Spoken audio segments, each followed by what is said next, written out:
Have you ever wondered how to settle estates while you're living abroad? I guess it has to do with a representative. Now, are you curious? How do you find good representatives? So, guys, stick around because we are about to uncover the answers to these questions and provide you valuable insights to guide your decision-making process.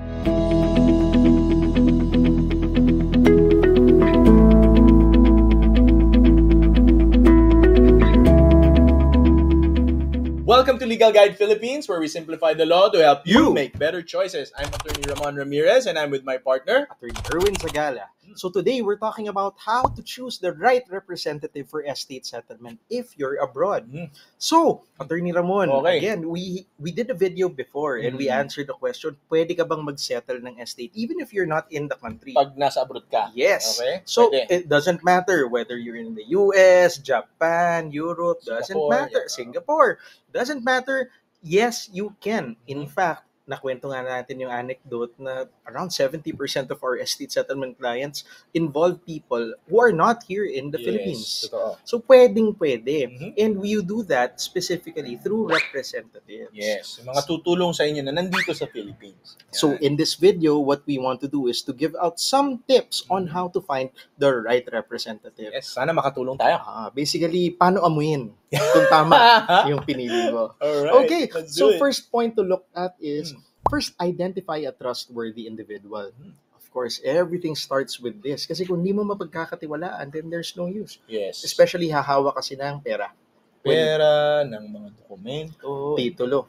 mga importanteng mga bagay. Yes. So, begin the whole process by identifying someone you trust implicitly to act as your representative.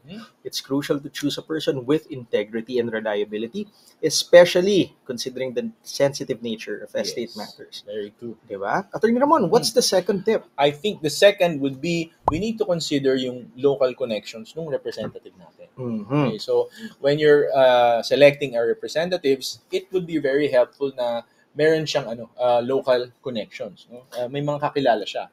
It's helpful but not a deal breaker. Not a kung deal wala. breaker, yeah. Kasi But pwede naman. Very helpful. But I think I have to recognize that here in the Philippines, may dating pa rin kapag may kakilala ka na who could guide through the process, and it would probably smoothen out the minor stuff.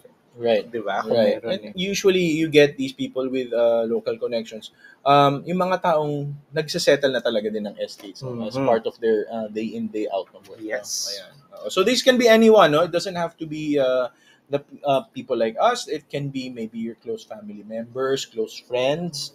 And of course, mga trusted nyo na professionals, no? Like lawyers, or maybe to a certain extent, even accountants can help. Conversely, I want to smash the misconception na kailangan ka mag-anak.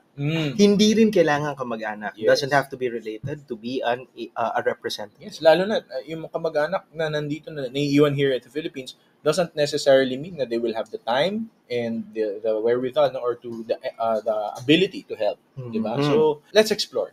Yes. Okay. Third tip, get someone with legal knowledge and experience. Of course, you're dealing with processes and legal topics. It's a legal process. It's a legal process. So, syempre, settlement. diba, sabi nga ng nanay ko dati, kapag may problema ka sa tubo, sino kukunin mo? Tubero. Sinong kukunin mo kapag masakit ang ipin mo? Dentista? Syempre. Now, logically, diba, if it's a legal matter, sino kukunin mo?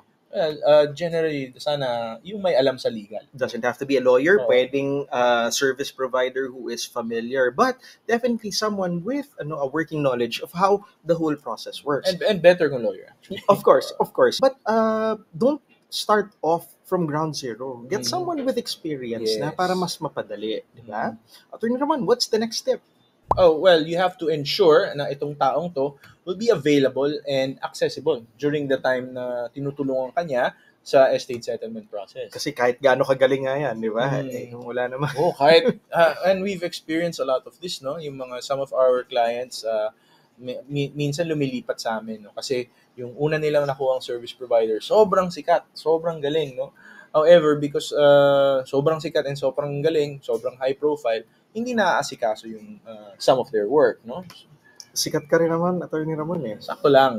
So, di ba? So, since, and it happens, no? Because, sobrang daming sobrang daming ginagawa ng person, posibleng merong lalo na if they don't have really good systems in place, posibleng maging masyadong busy for you. So may ensure na available and accessible yung magiging representative. So this is definitely a consideration. Mhm. Ensure you get someone with availability and accessibility. And how do you say how do you know they are, no? They're very responsive to their communication channels, no? Like yung email, very responsive sa phone calls, or even ngayon uso na yung mga other messaging apps, no? Mhm. Okay, and finally, one thing to cap everything off: seek recommendations and references. Mhm. Don't hesitate to seek recommendations and siguro parang mga reviews ang dating when choosing a representative. Yeah. Ilan na po ba yung natulungan ninyo? Reach out to trusted individuals within your local network to give feedback on the representative that you are trying to choose. Yeah. Ayan, so There you have it. So, guys, by prioritizing itong trustworthiness, itong local connections, yung legal knowledge ng magiging representative, of course, availability, and pag-seek ng recommendations, you can choose the right representative to handle estate settlement matters for you back home in the Philippines and with confidence. Mhm. Okay, guys, remember selecting the right person is crucial to ensuring your loved one's estate is managed with care and diligence, even from afar. And if you want to be familiar with the whole estate settlement process, we would like to invite you to watch and study our estate settlement workshop. We have a workshop that's specifically suited for beginners, yung mga walang experience at all. Talaga crash course, no? Yes, it's a crash course. 1 hour lang naman, and here we aim to equip you with the necessary knowledge so that you can pursue this project with confidence. The link to the workshop and how to enroll will be in the description. So that's it for this episode. So wasn't that simple? Now go make better choices.